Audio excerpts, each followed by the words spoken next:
po excited na po tayo sa Word of God. Amen. So ngayon po ang unang Sunday ng 2025. And I believe na ang Lord and Enter napakagandang bagay po, mensahe na siyang magbibigay kalakasan po sa atin. Amen. So bago po tawagin ng ating speaker, gusto ko lamang pong i-welcome yung ating pong mga kasama po ngayon. Siguro unahin ko na po kay Ate Arlene. Amen. Bahay ko po yan. Welcome po. Amen. Welcome Ate Arlene. Welcome po po si Ma'am Vicky, si Ma'am Lloyda, si Ma'am Tess, si Kuya Pastor Ivy, amen. Siyempre hindi natin pwedeng makalimutan, Pastor Bernard, Ate Giselle, Pastor Alex, for na tawagin po yung ating speaker. Hindi po siya guest, kasi po siya po ay family po. Amen. So, siya po yung ating former Life Giver Christian Academy Administrator. Siya rin po yung ating former finance officer po sa amin. At ngayon po ay nakabase po siya sa Australia. At hindi ko po makakalimutan ng time po na binubuo po itong church. Kami po ni Kuya Alpi nagbabantay dito. Nakatingnan lang po kami habang natutulog kasi wala po kami po. Wala po pong bubong ito. Pero ginamit po si Pastora Jo. Amen. Salamat po Pastora Jo. At isa po kayo sa mga nilulook up po namin. At ngayon po tayo po ay tumayo. At bigyan po natin si Pastora Jo ng Life Giver Church na nag-welcome para naman po natin ang pagkakas.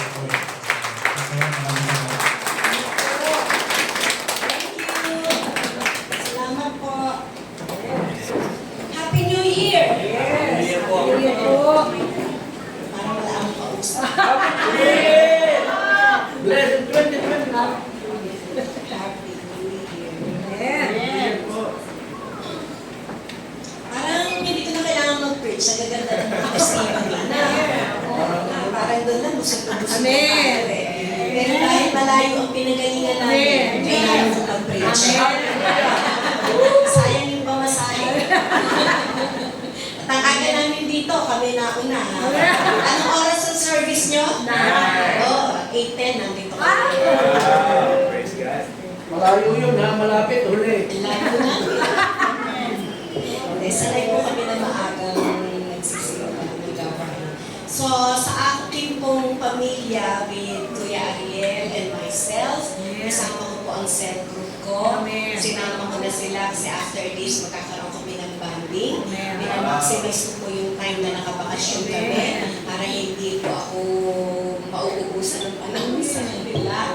So, nagpapasalamat po kami for the opportunity na muli makabalik sa Taguig. The last time I was here, tagal na rin, ano? Pero dito na yun, naalala ko Pastor Alex, dito yun, ha? Bukod dun sa Metulay, tapos dito. Tapos naalala ko nga itong ginagawa, yung sa bubog and everything. Kaya the Lord is so good. Amen. And talagang kapag ang Panginoon ang pinaglikuran natin, babalik at babalik ka eh. Talagang yung tawag ng Panginoon sa ating lahat.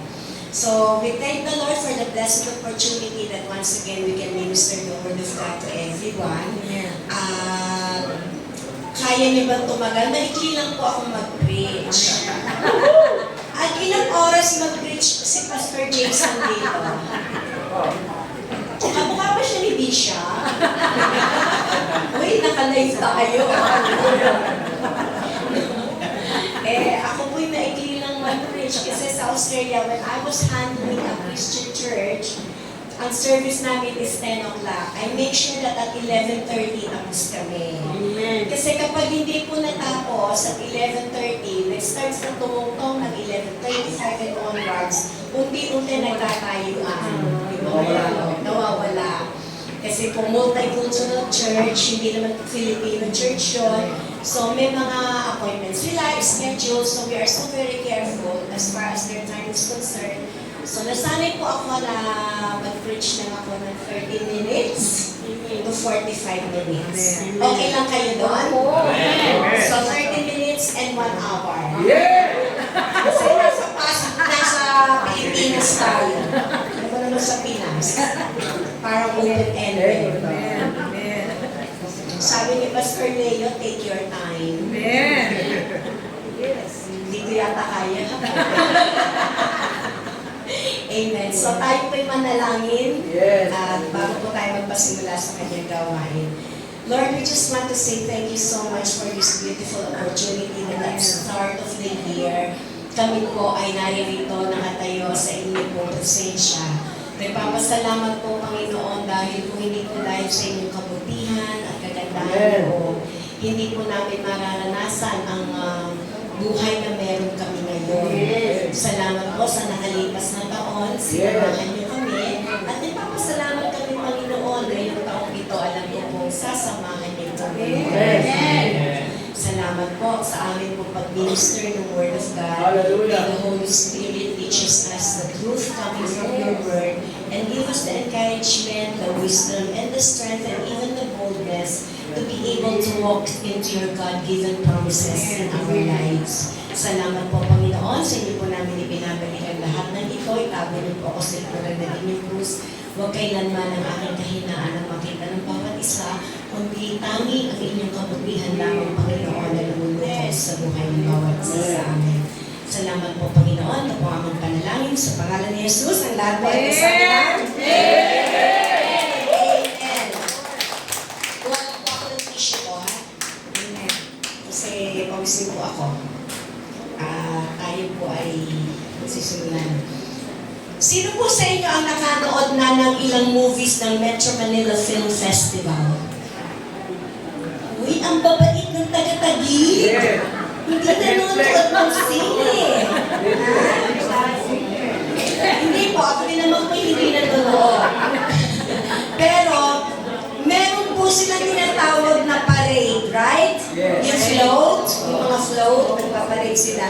Alam niyo ba, there was one town or city in America na nagkaroon po ng tinatawag na Tournament of Roses Parade.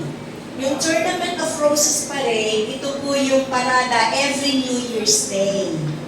Sa tuwing New Year's Day, lahat po ng kumpanya within that certain locality gumagawa ng float, nire-represent yung kanilang mga kumpanya at nagpaparada po sila around the town. So, kuhin niyo po yung kaya parang ito Manila Film Festival, no? So, tuwa-tuwa po yung mga tao dahil ang gaganda ng mga float, talaga namang pagandahan sila, pabonggahan, talagang ang mga ilaw, ang mga bulaklak, ganun na lamang. Ano ba't sa gitna ng parada, meron pong isang napakagandang float na biglang tumigil sa kalagitnaan. Ano nangyari? Di natigil ang parada. So, nung tumigil po yun, nagtataka sila, bakit tumigil? Anong dahilan? Now, they found out the reason, it ran out of gas. So, the whole parade was held up hanggang sa kumuha ng isang jerrycan, ano ba tawag dito doon? Yung paglalagyan ng gasolina para ilagay doon sa, doon sa truck ng kumpanya na yon na nire-represent. So, nung makakuha na po sila ng can of gas, nilagay doon sa truck na yon, umandar na uli siya. But the funny thing is, alam niyo ba yung float na yon? It represented the Standard Oil Company. Hallelujah! Standard Oil Company, nakakatuwang isipin, with all its vast resources of oil, sila pa ang nawalan ng gas. Alam niyo ba mga Kristiyano, tayo, for this year, the Lord is offering us vast resources of His grace. Amen. The Lord is offering us vast resources of His blessings. Amen. The Lord is offering us vast resources of His great power and omnipotence. Amen. Pero, kung hindi natin matututunang i-avail sa sarili natin, hindi natin ito magagamit para tayo ay malaya at makabuluhan at matagumpay na malakaran ang 2025. Amen. Amen? Amen. Sa inyo at sa akin, maraming ipinangako ang Panginoon. Amen? Naranasan nyo ang 2024, we have had so many challenges, but at the same time, we have had so many blessings too. Diba? Ang pangako ng Panginoon, lahat nando doon. Ngayon, for 2025, it's the same promises na binibigay ng Panginoon sa atin. If only you will open up the pages of the Bible, you can see na hindi kailanman magkukulang ang Panginoon sa atin. The question is, paano natin ito ma-avail? Paano natin ito malalakaran? Tignan natin ang pangako ng Panginoon sa buhay ng bawat isa sa atin at the beginning of the year. And let us read our text that is found in Deuteronomy chapter 11, verses 11 to 12, please. Ang liit ng PowerPoint ko, no? Kuya, wag na lang yan. If you can just, put on the screen yung Deuteronomy 11, 11 to 12.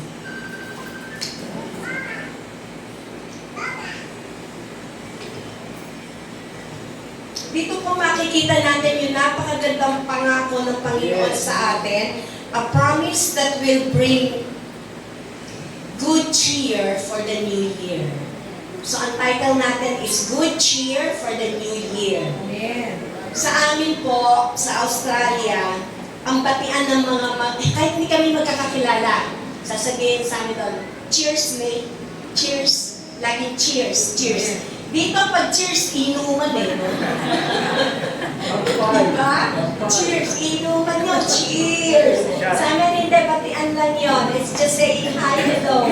Cheers mate. So I would like to bring to you this morning good cheers for the new year. And our text is found in Deuteronomy 11, chapter 11, verses 11 to 12. Pakibasa nga pong lahat.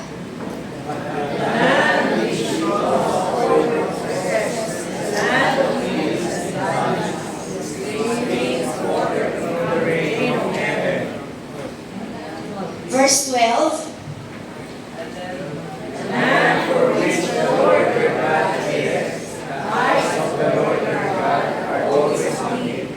From the beginning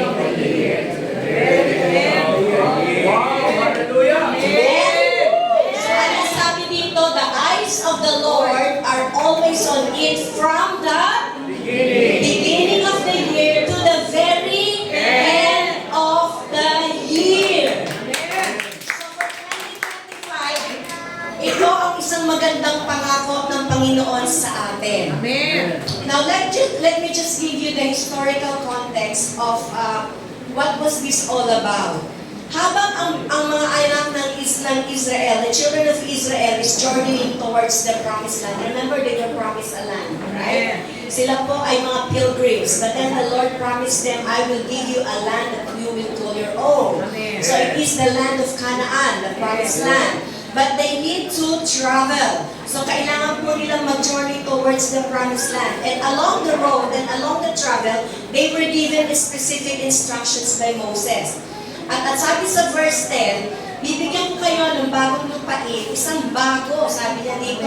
It is a land that the land that you are crossing the Jordan to take possession of is what? A land of, sa verse 10, tingnan natin.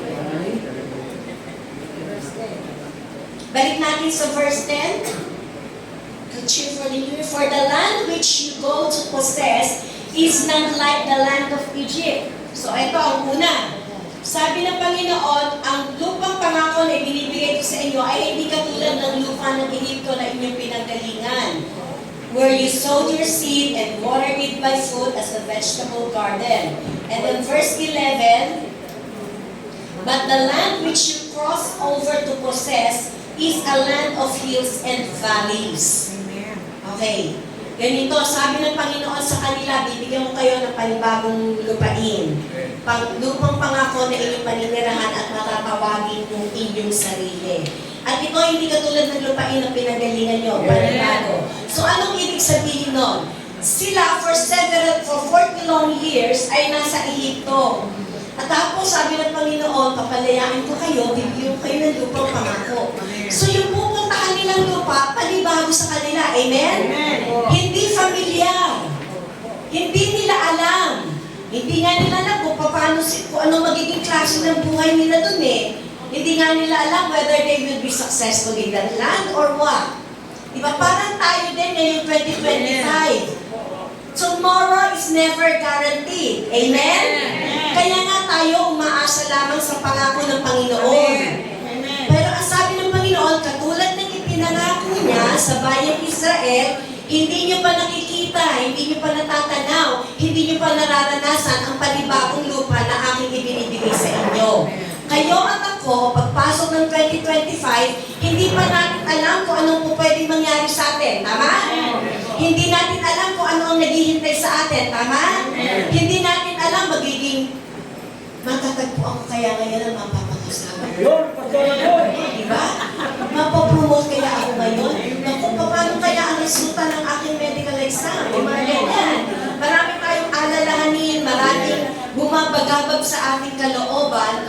Pero ang sabi ng Panginoon, and also sabi ni Lord sa kanila, the land that you are over to possess is a land of hills and valleys. So ano ba yung description ng hills and valleys?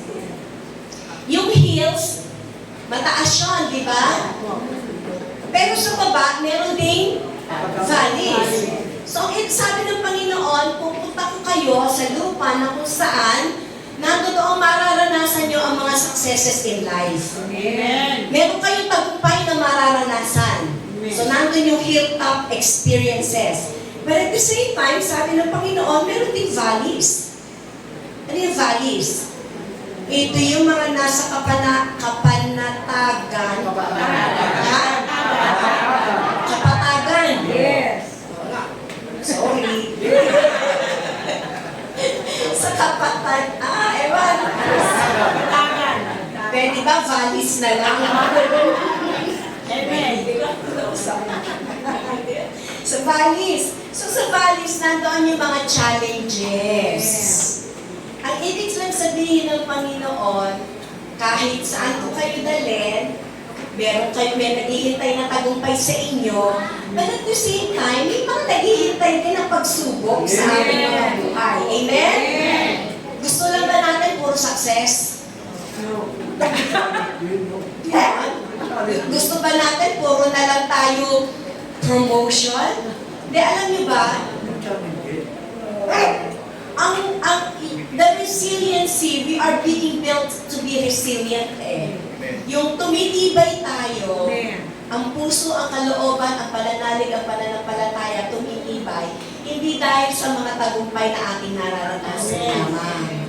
Higit na tumitibay ang isang Kristiyano kapag may mga matitinding problemang pinagdaanan. Amen? Kasi, paano masasabing the Lord is good kung puro blessings, blessings after blessings after blessings? Yes, hindi the Lord is good. Pero the more na masasabi mong the Lord is good, sa gitna ng marami kang pinagdadaan ng problema, damang-dama mo ang kabutihan at kagandahang loob ng Panginoon sa atin. Amen? Kaya nga sabi, marami tayong, as the Bible uses the land of Canaan as a symbolic description for us, the land of promise in which God expects His people to live, ngayong 2025, ito rin yung pangako ng Panginoon sa atin. Amen. The 2025 will be a year of possibilities. Amen. 2025 will be a year of victory. Amen. 2025 will be an unknown year, yes? Yes. Unknown year, pero it is a year of unknown possibilities. Amen. Amen? Kaya nga sabi ni Moses sa bayang Israel, nire-remind sila na kapag tayo ay naglalakbay na at dumadaan doon sa mga hills, doon sa mga mountaintop experiences, hindi natin kakalimutan ang Panginoon. Amen. At kapag dumadaan naman tayo sa mga valleys, doon sa mga meron tayong pagsubok na pinagdadaanan, lalong dapat naman tayo kumapit sa Panginoon. Amen. Amen? So, what's the good cheer for the new year? As Canaan for Israel is a land of unheard possibilities, 2025, good cheer for the new year. Next slide, Kuya. Ayan, 2025 will be a year of unheard possibilities for us. Amen. Ano yung unheard possibilities?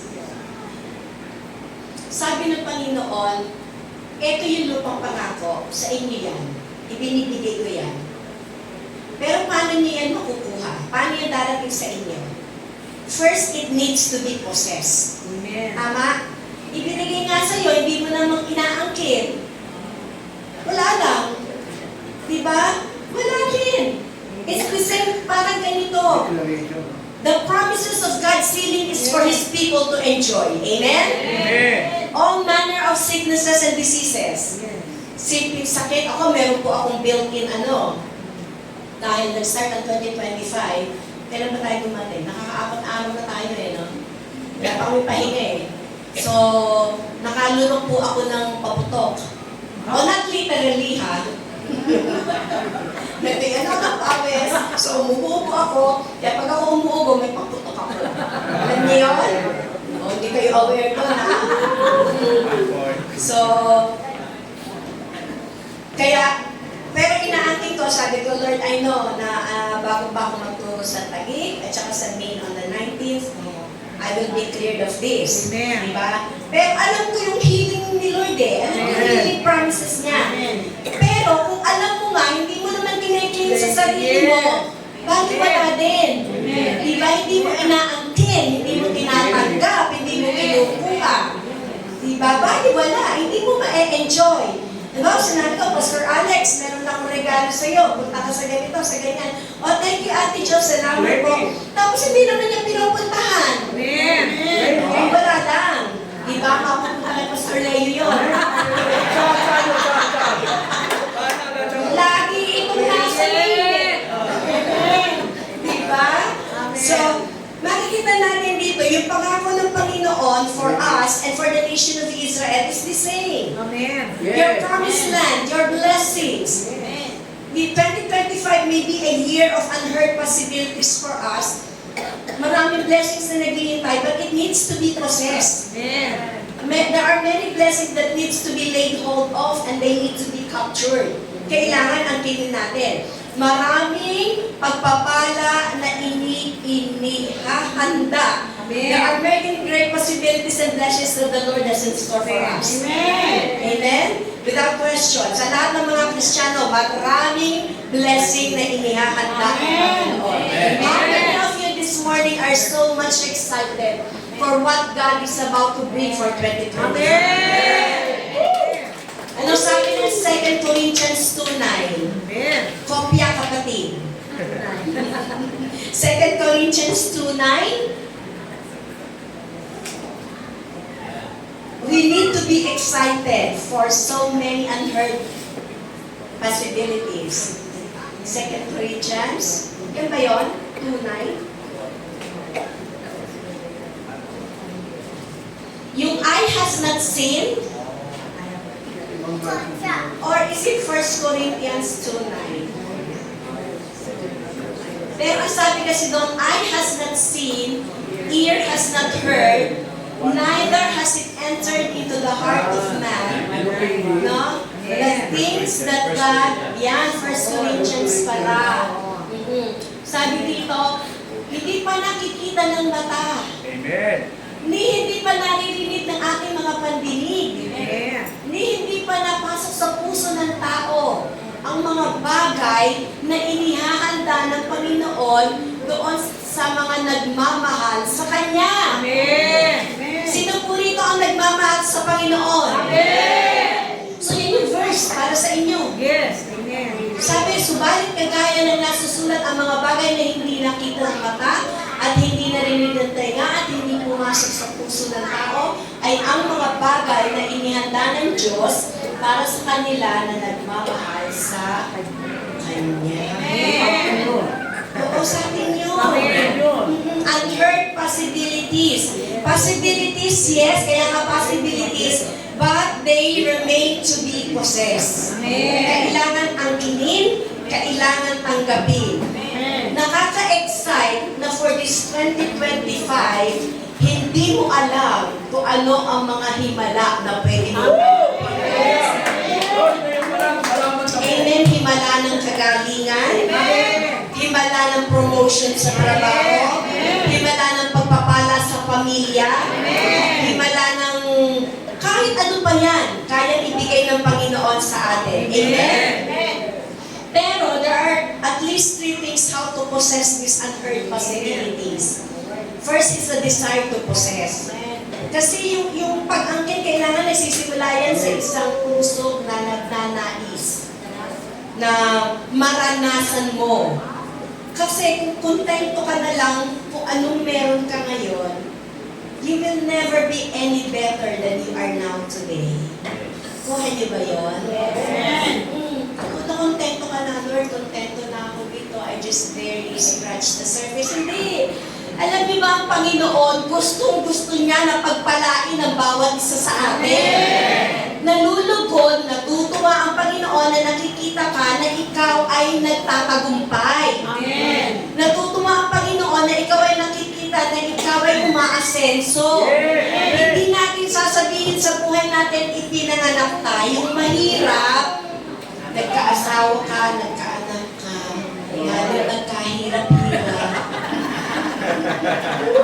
Nadagdagan ng pagkakaraming anak. Ako talaga magkakahirap. Pero ibig ko sabihin, hindi yung pinanganak ka na mahirap, namatay ka na mahirap, sasabihin mo sa sarili mo, mamatay na ako mahirap. Hindi. Nung mag-born again ka, ang sumpa ng kahirapan ay pinutol na ng Panginoon. Sa buhay ng bawat isa sa akin. Amen?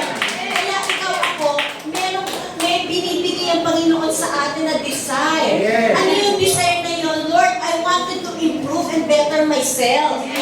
Hindi masamang mag-desire na umasenso. Amen. Hindi masamang mag-desire na yumaman. Amen? Kung alam mo na kapag dumating ang takdang panahon pinayaman ka ng Panginoon, ang kayamanan ay hindi mo aangkinin sa sarili mo kung hindi alam mo ang dahilan kung bakit ka pinayaman ng Panginoon. And for the Lord to bless you and so that you can be a blessing to others. Amen? Hindi masama. Hindi po masama ang kayamanan. Amen? Kaya lamang sumasama kapag hindi handa ang puso ng taong hawak nito. Amen. Kapag hindi na-manage ng maayos. Amen. Kapag yung kayamanan, kinuha niya, nilagay niya sa kanyang baol, tinakpan ng baol, inupuan yung baol. At sinabi, walang kukuha nito, ako lang. Di ba? Well, anyway, that's not true riches. Amen. Kaya ang sabi ng Panginoon dito, possession must begin first with the desire to possess. Kaya sabihin natin sa sarili natin, Lord, hindi naging maganda masyado ang 2024 sa akin. Marami kami pagsubok na pinagdaanan, maraming challenges, maraming health challenges, maraming relational challenges, maraming family challenges, maraming financial challenges, maraming challenges. Pero kita nyo naman, nakarating tayo ngayon, di ba? Amen. Pinadaan pa rin tayo ng Panginoon. Amen. So, ibig sabihin, hanggang ngayon nakaupo ka dyan, humihinga ka pa. Oh, wait lang. Pakikita nyo nga yung sarili, yung katabi niya, kung humihinga pa nga. No?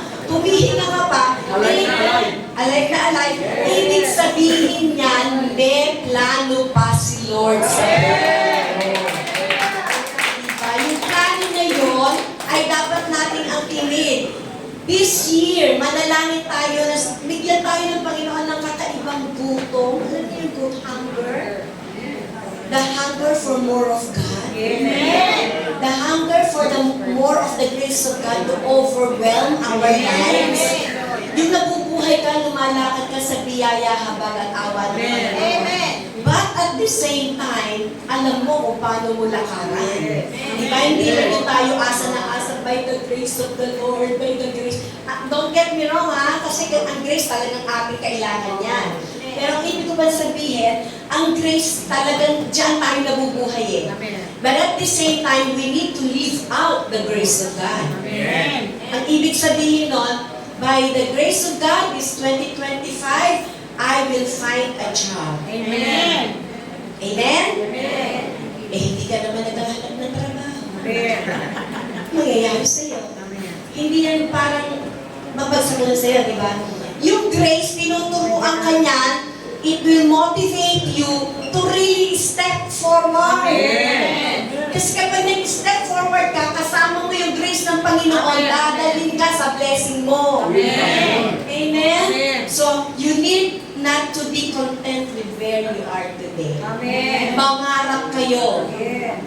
Pinakakawawa ang taong Sabihin ng matatanda. Sino po dito ang senior citizen? Taas ang kamay! Woohoo! Oscar! Kami ha, senior na kami. Oscar! Oo, di ba? Proud to be a senior. Oo. Si Nanay Yonsha, si Nanay Luisa, o, di ba?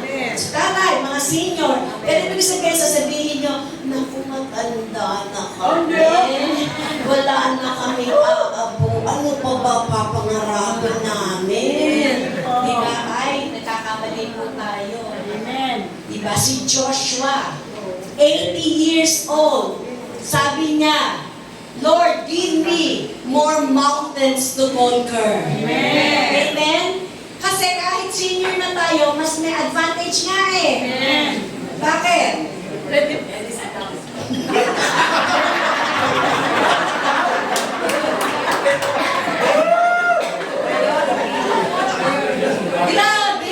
sa discount. Tsaka sa libreng sine.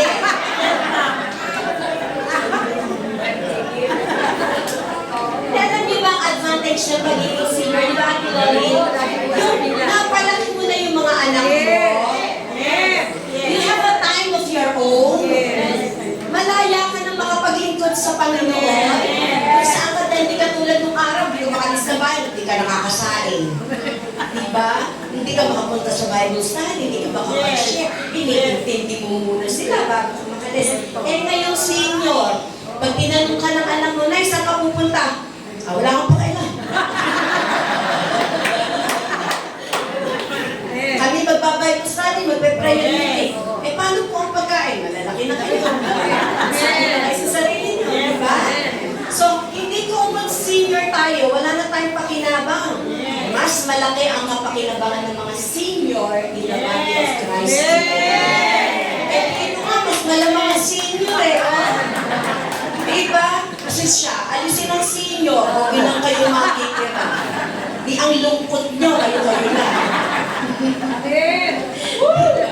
So, possession must begin first with a desire to possess. Tapos, yung possession, yung pagnanais mo na maangkin yung mga pangako ng Panginoon, and it should come by learning to act on the basis of a fact that is already there. Ang ibig po sabihin, yung andyan na yan. Hindi ka humihingi sa Panginoon para ibigay sa'yo. Given na. Given na. Amen. Andyan na. All you need to do is to thank the Lord, Lord, Yes. I claim my healing. Yes. Amen?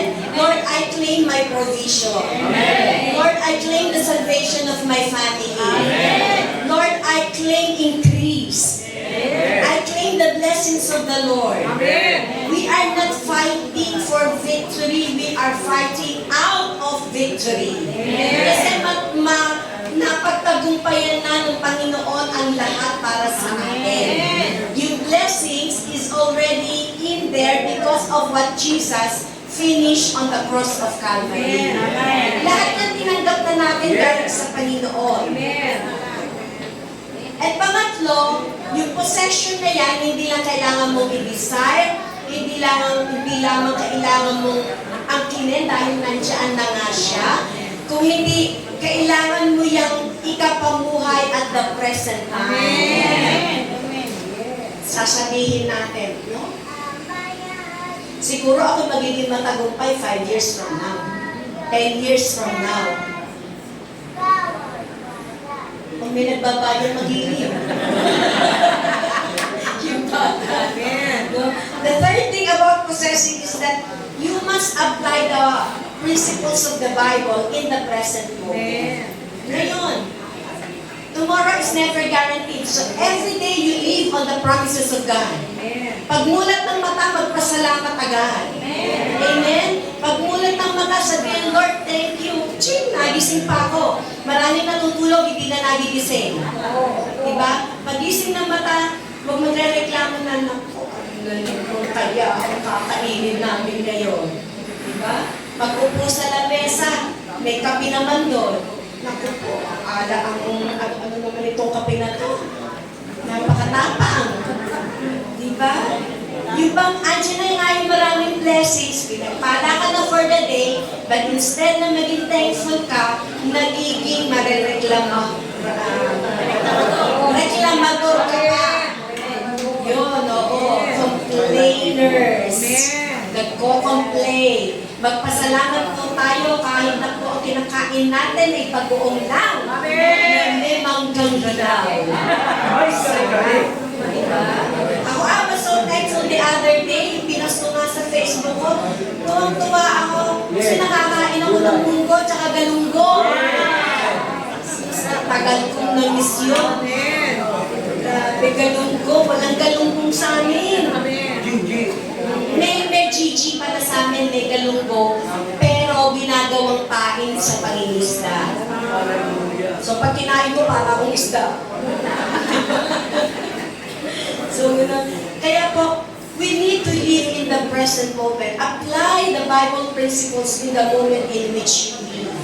Araw-araw, every day. Walang labis, walang kulang.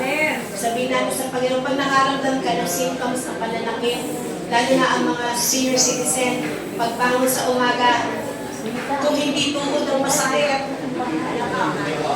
bewang, malakang, di ba? Ganun po pala talaga. When 20 years ago, when I was not 40 years old, ay hindi mo nararamdaman yan. Ngayon, no, I'm 62, so sabi ko nga, ano ba ito? Masusakit na ang aking, ay hindi pa naman. Kaya kailangan tayo po ay palaging kakapit at panghahawakan sa mga pangako ng Panginoon. Amen. Familiar ba kayo sa Niagara Falls? Yes. Saan ito natatagpuan? Sa Canada. Niagara Falls is in Canada, in between the border of Canada and USA. Minsan po, in 1859, meron po isang mama, ang pangalan ay si Charles Blondin. Siya po ay naglakad, he walked 160 feet above Niagara Falls, several times back and forth between Canada and the United States.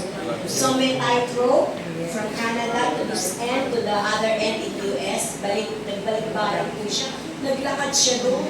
And andun sa backdrop yung Niagara Falls. Magkabisala siya ng paglakad, saan siya babagsak? To his death in the falls dahil napakataas po. So on July 15, muli po siyang bumalik. Naglagay uli siya ng tightrope. And this time, ang ginawa naman niya, medyo makapal yung tightrope, medyo malapad-lapad ng bahagya. May dala-dala naman siyang wheelbarrow. Ano sa Tagalog yung wheelbarrow?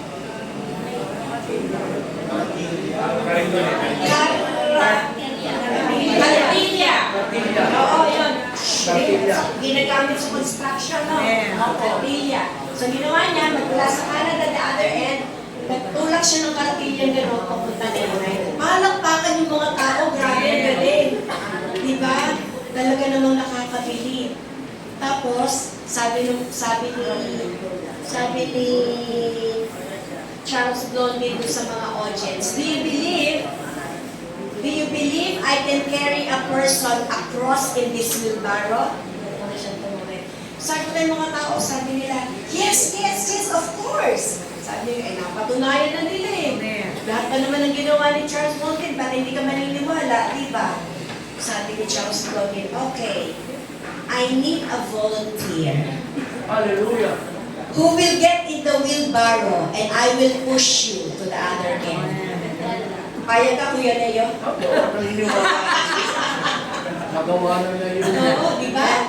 Pero alam niyo po ba, sa dami ng audience, Natakot. no one take the risk. Kahit nakita na nila yung dami ng ginawa ni Charles, at naniniwala silang kayang gawin niya ulit yon, but this time, dahil kailangan ng personal volunteer, wala namang nag-volunteer. Minsan, yung istorya nito, it paints a real picture of what faith actually is. Nakita na natin ang ginawa ng Panginoon sa krus ng Kalbaryo. Amen? Kayo nga at ako makakapagpatunay sa himala at biyaya ng Panginoon sa buhay natin. Diba? Ang dami na natin nakita Pinagaling ng Panginoon. Amen. Amen. Ang dami nang binago ang buhay ng Panginoon. Amen. Ang dami nang ginawa ng Panginoon. Amen.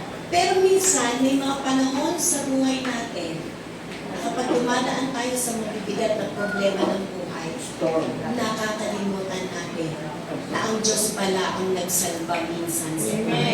Amen. Minsan, kinu-question pa natin ang Panginoon. Lord, bakit naman gano'n? Tagal ko na rito. 12 years na ako umaattend ng church. 14 years na ako. Bakit ganito ang anak ko? Bakit ganito ang asawa ko? Bakit ganito ang kabuhayan namin? Bakit ganito? Bakit ganito? Nag-aalinlangan. Diba? Human as we are.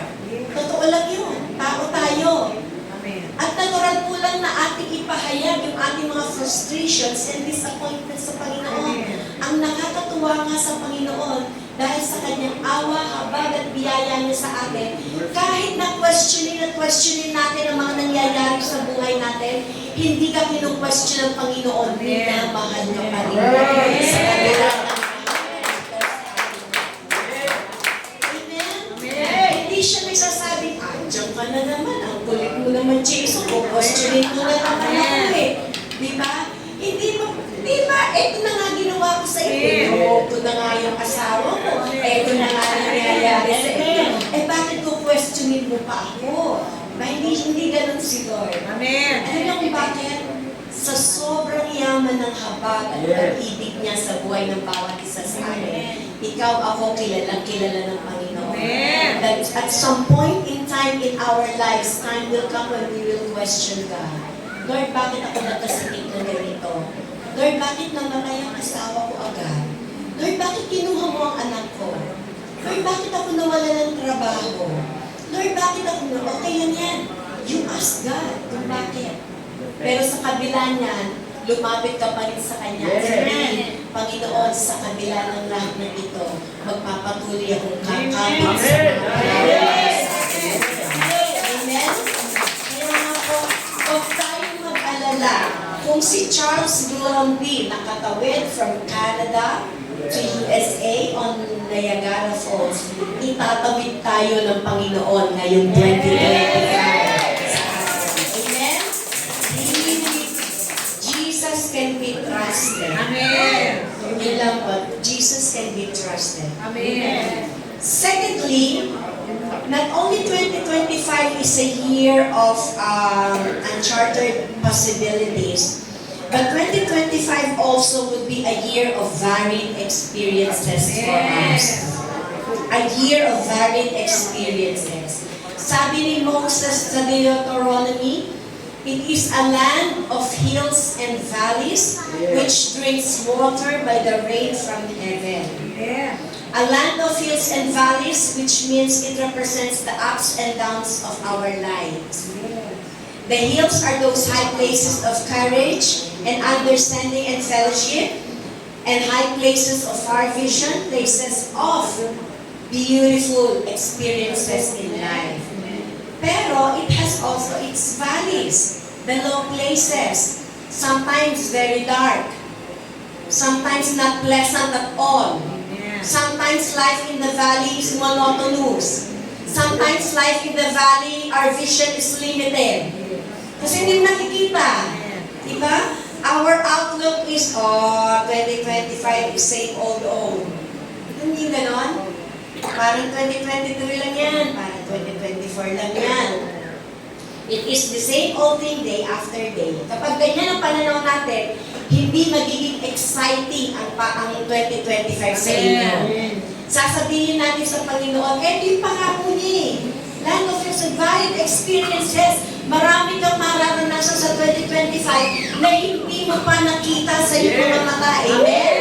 Marami kang mararanasan na hindi pa napasok sa iyong tinig. Marami pang karanasan ipaparanas sa Panginoon sa iyo na kahit minsan hindi dumating sa pangarap at panaginip mo. Kasi gano'n ang Panginoon sa buhay ng bawat isa sa atin. And the promise for this year is that, eto nakakatuwa, the promise of the Lord for this year is that, whether you will be up on the hill, or whether you will be down on the valley, God God's supply will always be there. Amen? Ang pangako ng provision ng Panginoon palaging nandoon. Bakit? Kasi the God who is in the hills, the God who is sharing your happiness when you have successes in life, the God who gives you successes when you are on your hill, most top experiences, will also be the same God na nasa valleys na nanonood ka. So ang mabuti ngayong 2025, tatandaan natin, nasa hills ka man, nasa valleys ka man, ang Panginoon ay ang the same God na kasama mo kahit nasaan ka sa buhay na to. For the Lord your God is bringing you into a good land. It is a land of brooks of water, of fountains and springs, flowing forth in valleys and in hills. Napakaganda ng pangako ng Panginoon sa atin. Kung atin lamang po itong nanamnamin, sasabihin natin, Lord, my 2025, I'm getting so excited for this year. Excited po ba kayo? Excited kayo matapos na. At nag-iintay na ang inyong mga sampay. No? Alam niyo ba, napakaganda ng pangako ng Panginoon. Ako pinakahawakan ko to na talagang ang Panginoon kapag nangako siya, sabi nga nung sa testify, when the Lord promised something, He is able to fulfill it. Hindi siya katulad ng mga politiko. Yan na. Diba? Eleksyon na kayo dito. Pangako sa iyo. Ang daming pangako. Diba? Magagandang mangako, magagaling mangako, pero kapag nanalo na, Nawawala na ang pangako. nawawala na ang pangako. Hindi katulad ng napaka. Hindi katulad ng napako, tama si Kuya Ray. Hindi katulad ng napako sa krus. Lahat ng sinabi, lahat ng pinangako, kaya niyang gawin at tumayin sa buhay. Kaya po, sabi ng Panginoon, if you are in the valley top, if you are on the hillside experiences of your life, huwag mo kakalimutan kasama ko doon. Kasama niyo ako. Nasa valley man kayo, kasama niyo pa rin ako. Kaya kahit anong karanasan sa buhay natin, huwag kayong malulungkot. Halimbawa, yung taon ng pasok ng 2025, parang hindi maganda ang pasok. Na meron ganon? Are there some here na parang 2025 to? Ano ba to? Unang pasok ng taon. Inutangan agad ako. Diba? Ano ba to? 2025. Hindi ako makasingil sa mga nagkautang sa akin. Diba? Ano ba to? 2025. Parang hindi maganda ang pasok ng taon sa akin. Meron mga ganun istorya, no? Tapos yung bang feeling mo na dahil doon sasabihin mo, parang hindi maganda ang 2025 sa akin. Hindi po ganon. No? Hindi ganon ang Panginoon sa buhay natin. Sa mga successes and victories na meron tayo, tuwan-tuwa tayo. Tapos sa mga pagsubok at kabigatan na meron, syempre ayaw naman natin talaga yan eh. Pero bahagi yan ng buhay ng tao. Amen? Bahagi ng buhay ng tao yan. Sa ayaw natin at sa gusto, daraan at daraan tayo sa maraming pagsubok ng buhay. Pero alam niyo ba, dyan tayo pinagtitibay ng Panginoon. Diyan niya tayo minomolde ng katulad at kahawig ng ating Panginoon Yeso Cristo. Amen? Alam niyo ba, mayroong mag-asawa, nagpunta sa isang boutique shop sa England. Mahilig sila sa mga antiques. So they were looking for some antique na pottery, and especially teacup. Nang pumasok sila sa boutique shop na yun, may nakita silang napakagandang teacup. Sino mo mahilig sa inyong mag-inom ng tea? Diba? Dito ginagamit natin. Pero sa England, teacup talaga ang ginagamit nila. So, teacup. Nung nakita nila ito, sabi nung asawang babae sa lalaki, ay, ganda, bilhin natin. Nagbubulungan sila. Sabi ng lalaki, tingnan natin ang presyo. Naku, ang mahal naman. Sabi ko, pero ang ganda, sabi niya. Nagulat sila, suddenly, sabi, kasi ganda-ganda sila, talagang hinihimas nilang ganyan yung teacup. Sabi ko, ganda. Himas sila ng himas. Sabi pa ng asawang lalaki, dahan-dahan ka lang ng paghagod sa teacup. baka may lumabas na genie. Hindi, wala ko, acting lang yun. So sabi gano'n, ang ganda, ang ganda. Habang sila'y nagbubulungan at amaze na amaze sila sa ganda ng teacup na yun, biglang nagsalita yung teacup. O kaya nga, istorya lang to eh, no? This is just a story. I used to tell stories to my pre-teen class. Educator po kasi ako sa Australia, pre-teen, handling 4 to 5 years old. So marami ako may mga stories doon. Kaya po, pag ako nagtuturo din ng tech-pitch, yung kwento ko sa bata, kwento ko rin sa matanda. Ganun.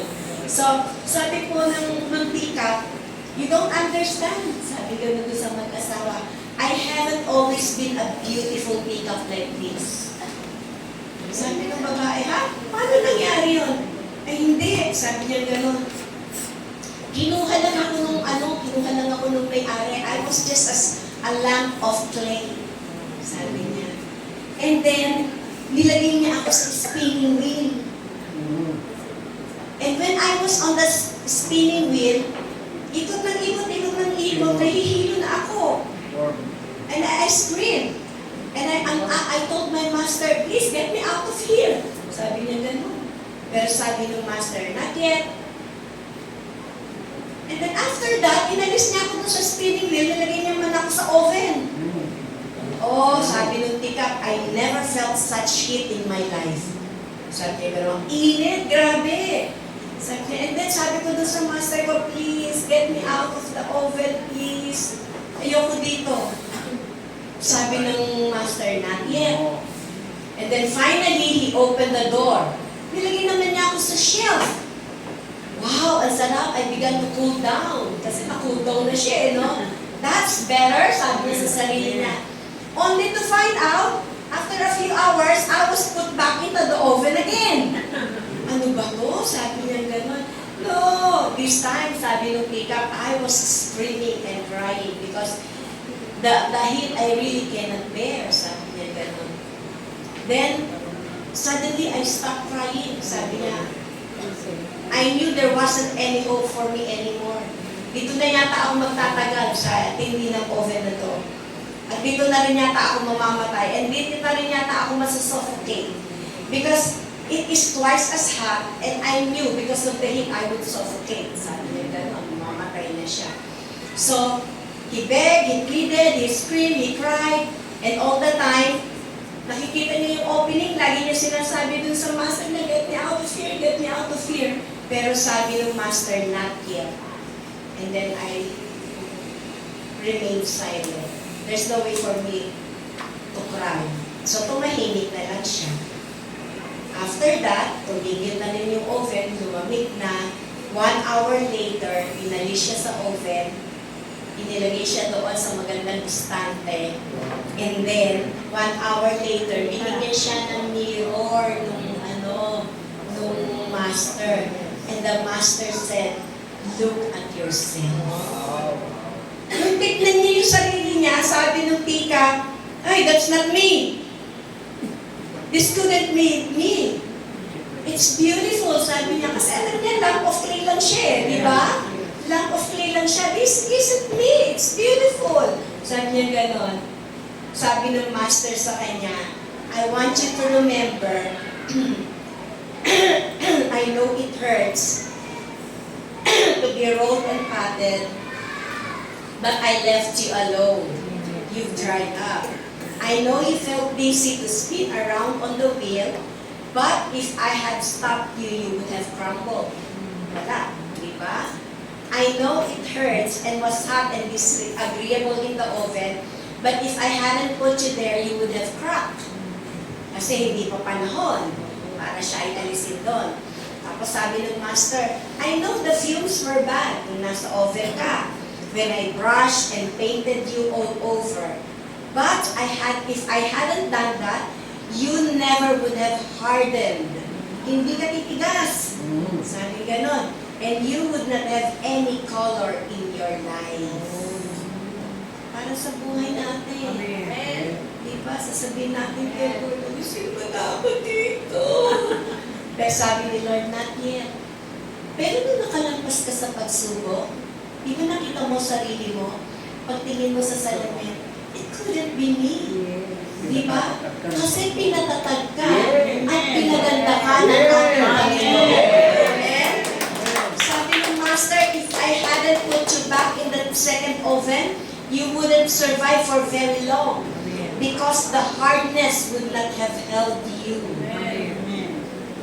Yung mga init ng pagsubok na nararanasan natin sa buhay, kung hindi pinahintulot ng Panginoon dumating yan sa atin, hindi ka magiging matibay sa laban ng buhay. Amen? Now, sabi ng Master sa kanya, now you are a finished product.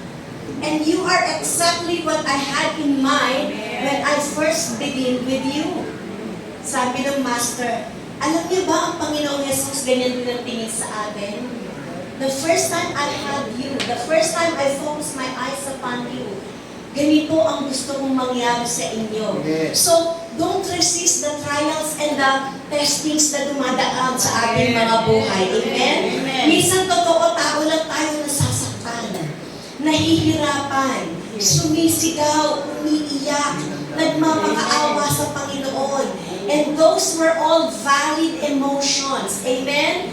Lahat po yan ay ayos lamang sa ating Panginoon. Pero sabi ng Panginoon, kung hindi kita pinadaan dito, kung hindi kita pinalampas dito, kung hindi mo naranasan ng bagyong ito, kung hindi mo naranasan ng sunog na to, kung hindi mo naranasan ng kakulangan, kung hindi mo naranasan ng masaktan, ng magkaroon ng sakit at karamdaman, tingnan mo nga ang sarili mo, nasaan ka ngayon. Hindi ka tatatag ng ganyan sa harapan ng ating Panginoong Kristo. Amen? So 2025 will be a year of varied experiences with all of us, with all the hills and valleys, the ups and downs. But we can be assured that in all of this, God will always be there for us. Amen? Ang Panginoon ang kasama natin. And finally, 2025 is not only a year of varied experience, but a year of what? A year of divine concern. Saan natin makikita? Tignan natin sa verse 12 ng Deuteronomy chapter 11. A land which the Lord your God cares for. Amen? So who will do the caring for us? Hindi sinabi ng Panginoon na padadaanin ko kayo sa lupang pangako and I will send my angel to care for you. Diba? Hindi sinabi. Sabi ng Panginoon, I will send you to a land which I promise you, and the Lord your God will care for you. Amen. It's not the angel who will care for you. Siya mismo ang mangangalaga sa atin. The eyes of the Lord. Kaninong mata ang nandyan? The eyes of the Lord your God are always upon it.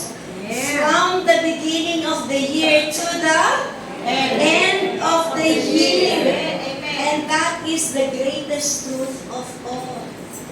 2025 may be a year that we need to possess. Maybe a year of varied experiences.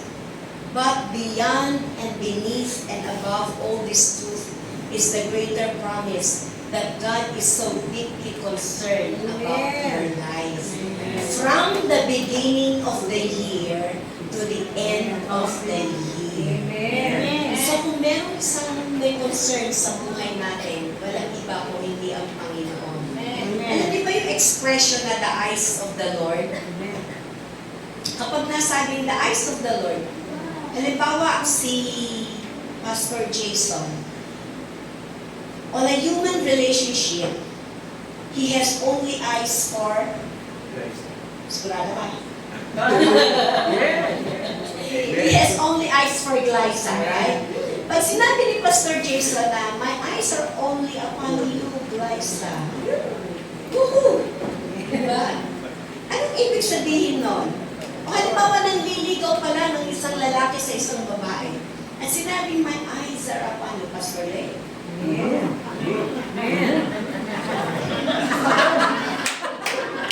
Intervention yata po.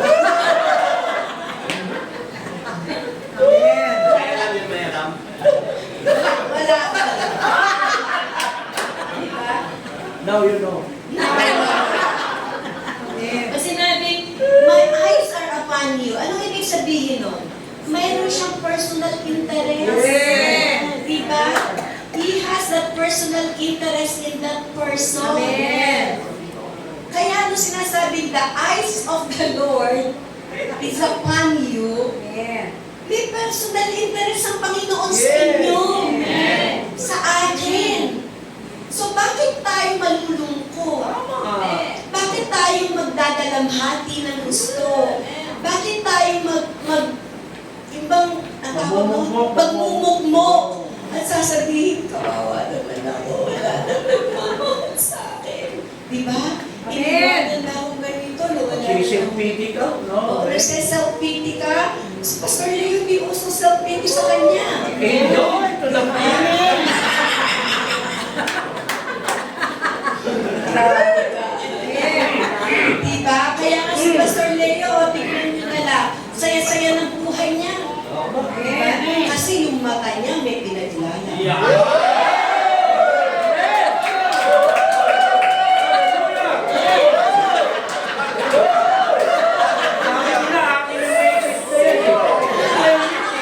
Sabi na sa iyo yung mensahe.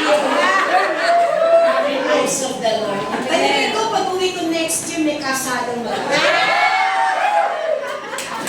Maybe, Nina. Huwag mo akong kalimutan. Nina. Ano bang ninang? Nina. Abay naman. Sarap na Lord ang salamat. So, ano sabihin ng Panginoon, the eyes of the Lord will be upon it. Ikaw at ako, pagmulat pa lang ng unang taon, unang pasok ng 2025, ang mata ng Panginoon nakatutok na sa inyo. At sinasabi, itong taon na to, ngayong taon na to, pagpapalain ko ng gusto. Amen? Itong taon na to, alam ko maraming pinagdaanan ng 2024. Alam ko ang taon na to, maraming idinalangin nung nakalipas na taon, hindi nangyari taganap. So, nung itutok ng Panginoon ang mata niya sa inyo at sa akin, alam na ni Lord kung ano ang ibibigay niya sa buhay ng bawat isa sa atin. Amen? Nakalive na pala yan, hallelujah. At alam niyo ba, pag sinabing the eyes of the Lord, yung mata ng Panginoon, hindi kumukurap yan. Amen. Hindi pa twinkle na. Hindi twinkle-twinkle ang mata ng Panginoon. Hindi siya nagpapakyut katulad ni Pastor Leo. Nagpapakyut sa kanyang sinisimpa.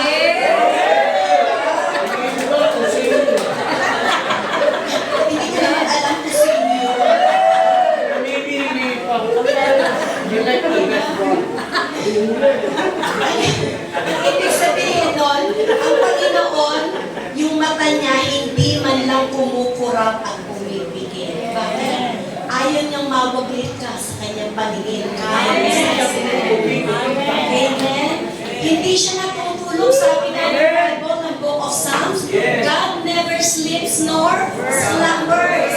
Hindi katulad yun natutulog sa church. Diba? Pinipilit, idilat ang mata. At baka makita ni Pastor na natutulog. Diba? May natutulog po ba ngayong umaga? Wala po. Pag meron, sisigaw na kayo. Hindi na pupus-pus. Alam niyo, hindi natutulog ang Panginoon. Yes.